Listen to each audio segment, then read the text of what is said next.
Hi, my name is Koller. I teach here at Trisha in various venues. This week, Parashat Vayakhel-Pekudei, I want to focus on one tiny little detail that shows up in chapter 38, the description of the vessels of the Mishkan, and to use it to ask the question of what to do with a detail that's clearly so tangential, but so interesting, that's buried in the Torah. In 38:8, Perek Lamed Pasuk Chet, we read, Vayas et hakiyor nechoshet, ve'et kano nechoshet. He made the basin of bronze and its stand of bronze. B'mar'ot hatzovot asher tzavu petach ohel moed.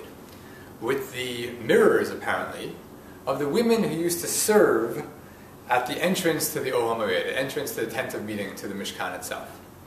And we know nothing about these women. Who are these tzovot?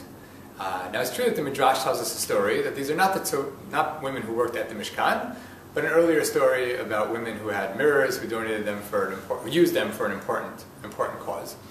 But in the context, it sounds like they were actually women who worked at the Mishkan. They were women who served there. Tzovot, the word used for the women who served, is the normal word used for kol haba litzvot tzava la'avod avodah bo'el hamoed, all who come to serve. Talking about the Kohanim, talking about the Leviim, all who come to serve in the Ohel Moed.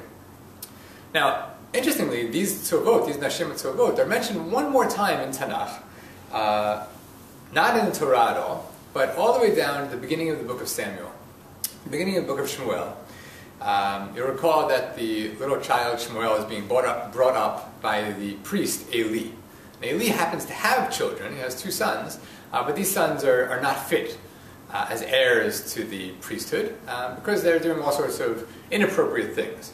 Among the things that they do, the Eli zaken mod, Eli was very old, V'shama et kol asher asun banav l'chol Yisrael, and he heard all the bad things that his sons were doing to Israel, which included taking food inappropriately, extorting them, and so on. Ve'et asher yishkevun et hanashim hatzovot petach ohel moed, and that they were sleeping with the women who were serving at the entrance to the Ohel Moed. So here we have our second witness, and of course, Api Shnayim Edim Yakum Davar. Here we have two witnesses, two textual witnesses, that there were, at some points in the history of Bnei Israel, women who served some sort of role, some sort of religious role, at the entrance to the Ohel Moed, at the entrance to the tent of meeting.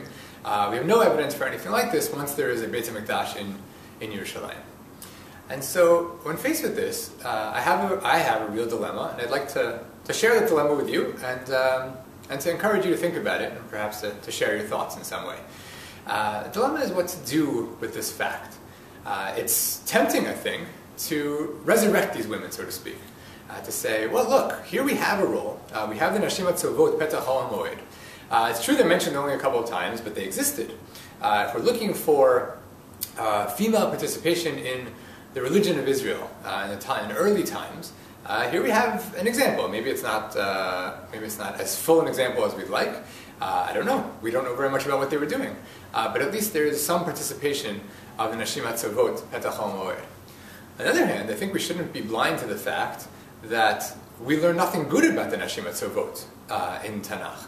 We only have two things about them. We have one story of abuse, that the priests and the Nashim HaTzovot were illicitly engaged in sexual affairs. And we have a story, this mention, I can't even call it a story, in our parsha, of making the kiyor out of the mirrors. The mirrors, of course, as you can see in museums, were not glass with any sort of metallic backing, but just highly polished metal. So you make a basin out of it by taking the metal, polishing it, and then looking into it. But this is, again, not something actually championed about the Nashim HaTzovot.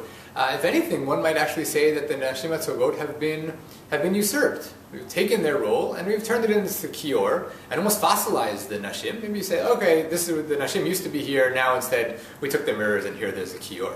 That's obviously not a message or a model that is positive. I wouldn't say it's not serviceable, but it's not positive from much of what we would like to find.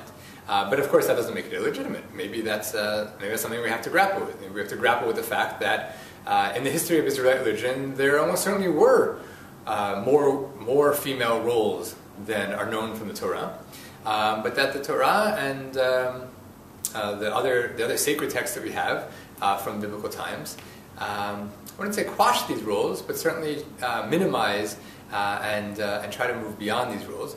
And so Nashimot Tovot, which is such a fascinating and intriguing part of what would be a full history of service in the Mishkan, what that looked like, who participated, what roles there were for people other than Kohanim and Leviim, are relegated to a status that's at best uncertain, and for our purposes really, really quite tenuous. So I'd encourage you to think about that as an interpretive question, as a historical question, and as a programmatic question, what to do with a detail like this buried in the Torah. Shabbat Shalom.